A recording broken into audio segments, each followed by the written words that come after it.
টানবো না। তাহলে আবার বসে আছো কেন? যাও তাড়াতাড়ি রেডি করো। আরেকজন কোথায়? উপরে। ধুর, এখনো বয়স হয়েছে নাকি? অত উপরে না, ওই যে ওই বাদরের মা। আরে দুজনে মিলে রেডি করো। মা এসে গেছি। বৌমা ও এসে গেছে।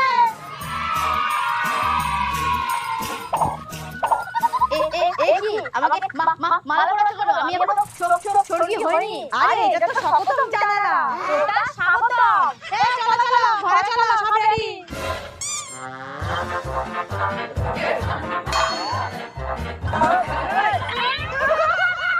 তা নন্দিনী, ছড়াটা মনে আছে তো? হ্যাঁ, ওই তো ভাই কপালে দিলাম